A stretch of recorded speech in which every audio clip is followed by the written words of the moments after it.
स्वामी दयानंद सरस्वती ने क्या कहा है, वेद में बीज रूप से सभी प्रकार का विज्ञान है, ज्ञान तो है ही है। परमात्मा के स्वरूप का वर्णन जैसा वेद में है वैसा अन्यत्र कहीं भी नहीं है। मन घड़ंत बात है वेदों की, वैसी ही हालत धर्म के नाम पर है। धर्म क्या है ये भी उनको मालूम नहीं। तो वैदिक धर्म वेद में क्या है, वहां बोला है क्या, तुम हिंदू बनो, इस्लाम बनो, ईसाई बनो, पारसी बनो, ऐसा कहीं बोला है क्या? कहीं नहीं बोला। वहां क्या बोला है, मनुष्य बन, मनोर्भव, हे मानसा तू मनुष्य बन। तू दिखने को तो तेरा आकार तो मनुष्य का है, लेकिन तुझ में मानवता है क्या? तो मानवता सिखलाने का पाठ वेद देता है, क्योंकि वेद ईश्वर की वाणी है। बाकी जो अन्यत्र ग्रंथ है ना, मनुष्यकृत है, मनुष्य ने रचना है। परमात्मा परिपूर्ण है, कितना भी मनुष्य ज्ञानी विद्वान हो, वो भला ही मंगल पे जाए, लेकिन परमात्मा की दृष्टि में वह अल्पज्ञ है, तो उसका ज्ञान भी अल्पज्ञ रहेगा। और परमात्मा क्या है, पूर्णात् पूर्णमुदच्यते, उसके वैसा पूर्ण कोई नहीं, इसलिए उसका ज्ञान भी पूर्ण है और वेद उसका ज्ञान है। तो यही विशेषता है। और हम सभी भाग्यशाली इसलिए है कि हम वेद के पथ पर चलने पाए, और महर्षि दयानंद सरस्वती की कृपा है हमारे ऊपर। अगर वो नहीं आते ना, आप यहाँ आते ना मैं यहाँ आता। देखो दुनिया में जितने भी विद्वान या ऋषि मुनि संत महात्मा जो उच्च कोटि के हुए, जो समाधि तक, जिसमें सभी प्रकार का चिंतन है, आधुनिक युग में तो जिन्होंने महर्षि दयानंद सरस्वती को जाना है, उनके मंतव्य को माना है, देखो लोगों की कल्पना क्या है, मरने के बाद स्वर्ग मिलता है और स्वर्ग का बहुत मजा रहता है। फिर मरो ना, यहाँ क्यों मर रहे, तड़प रहे, हर दिन पल पल को मर रहे ना, यहाँ तो जल्दी मरो और उधर जाओ, मजा करो। तो ये काल्पनिक स्वर्ग की कल्पना है। महर्षि दयानंद सरस्वती ने क्या कहा है, यही स्वर्ग है और यही नरक है। जिस घर में सुख है, शांति है, ज्ञान विज्ञान की बातें है, छोटे बड़ों का आदर करते हैं, बड़े छोटों को आशीर्वाद देते हैं, सुख शांति समाधान सभी प्रकार का ऐश्वर्य है, वही स्वर्ग है। मरने के बाद कुछ नहीं, मरने के बाद तुम्हारे कर्मों के अनुसार दूसरी योनि है। जैसा कर्म करोगे वैसा फल भोगोगे। भले ही तुम अच्छे काम, देखो हम साधारण क्या है, मनुष्य है, मनुष्य का इस कब रहता है, उसमें थोड़ा पाप रहता है, थोड़ा पुण्य रहता है। 50% पुण्य समझो, 50% पाप समझो, तो वो हो गया मनुष्य। और देवता क्या होता है, ज्यादा से ज्यादा पुण्य उसके पास होते हैं, वही देवता हो सकता है। जैसे राम है, कृष्ण है, महादेव है। मूर्ख लोगों ने क्या किया, इनको ही परमात्मा समझा है। अगर महादेव राम कृष्ण होते तुमको लताड़ते, वो जूते से मारते। अरे मूर्खो, हमको ईश्वर बना के उस ईश्वर का, सच्चे ईश्वर का तुम अपमान कर रहे क्या?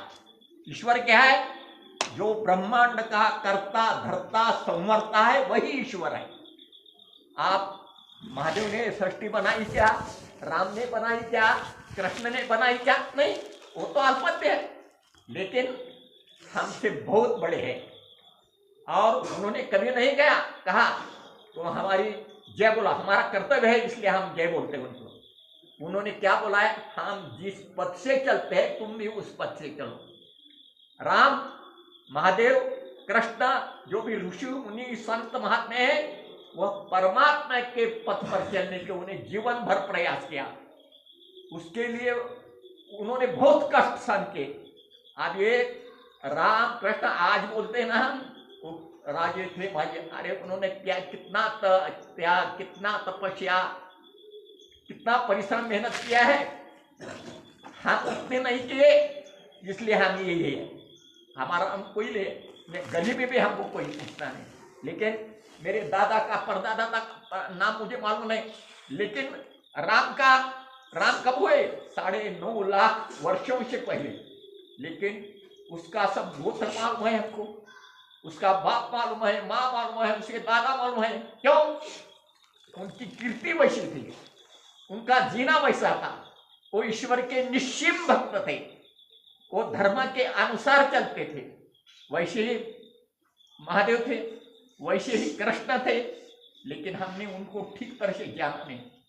कृष्ण का चरित्र इतना उज्जवल, अरे ब्याह होने के बाद जिन्होंने 12 वर्ष ब्रह्मचर्य का पालन किया है, अलग रहे हैं, और एक संतान, जीवन में एक संतान उत्पन्न किया। हम मूर्ख लोग क्या बोलते हैं? 16 शस्त्र नारी भोगुनिया ब्रह्मचर्य, एक गधे है, सब गधे ऐसा बोलने में। अरे एक पत्नी को संभालने को नहीं आता, तुम 16 शस्त्र नारियों को संभाल सकेंगे? ऐसे मूर्ख लोग हैं, इन्होंने धर्म को बदनाम किया, ईश्वर को बदनाम किया, हमारे देवताओं को बदनाम किया। ये महापुरुष है, जो प्रेरणा के बल पर हम इंसान बन सकते हैं, हम धर्म धुरंधर बन सकते हैं, हम ईश्वर के निश्चिम भक्त बन सकते हैं, लेकिन इनकी बदनामी थे। देखो हम क्या बोलते हैं? गणेश की उत्पत्ति मालूम है आपको? शंकर पार्वती हमारी क्या है? आप तो पुरुष है, और गणेश की उत्पत्ति कैसी हुई?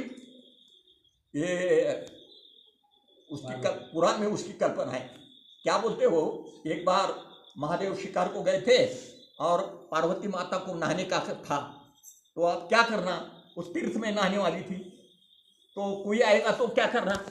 तो उन्होंने क्या किया? रगड़ लिया अपने शरीर को, मैला निकाला, उसमें गणपति बनाया, उसमें ज्ञान फूकी और बोला उसको, कोई इस मैं नहाने को जा रही हूँ, इधर कोई किसी को नहीं आने देना। देखो कल्पना कैसे मूर्खों की। अब ये हमारी पार्वती इतनी गंदी थी क्या? हाँ, जिनको शर्म नहीं आती, हमारे जो पूजनीय लोग हैं उनको इतना गलिच्छ बताते हैं। जैसा कृष्ण की हालत की, 16 शस्त्र नारी उसको बताए, अरे उसका अच्छा अर्थ निकलो कोई।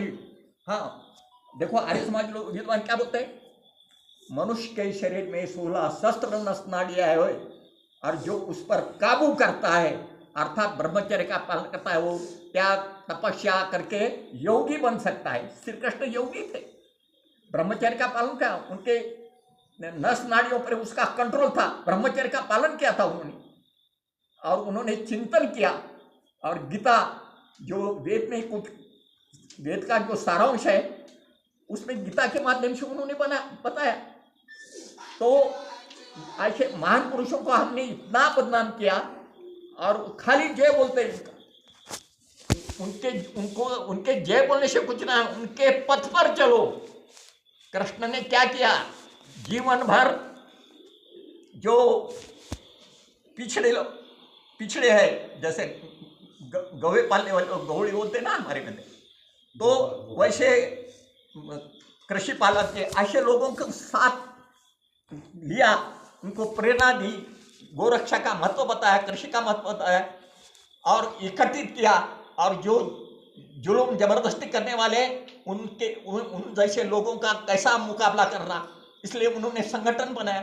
तो ये हम नहीं लेते उनसे, जो बेकाम की बातें है उनके। अब क्या बोलते हैं? देखो नंद के घर में उसका पालन हुआ। नंद किसको बोलते हैं? जिसके पास हजारों गाय है, उसको पदवी मिलती थी उसमें नंद। और वो दूध दही की चोरी करेगा क्या?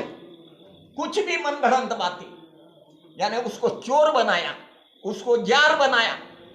शर्म नहीं आती हमको। तो ये पाप का काम कर रहे हैं हम, धर्म के नाम पर, देवताओं के नाम पर। तो महर्षि दयानंद ने हमारे सब आंखें खोल दिए हैं। कृष्ण को ठीक तरह से जानो, शंकर को ठीक से जानो, राम को ठीक तरह से जानो, उनको मानो, माने उनका जीवन जैसा शुद्ध चरित्र था वैसा हमारा भी बनो, तो हमारा कल्याण होने वाले, अन्यत्र नहीं। तो ये दयानंद की दृष्टि है। इसलिए दयानंद का मंतव्य सबने जानना और उसको मानना, तभी तुम सच्चे अर्थ में ज्ञानी बन सकते हैं, धार्मिक बन सकते हैं, ईश्वर भक्त बन सकते हैं, अन्यथा नहीं। इति ओम।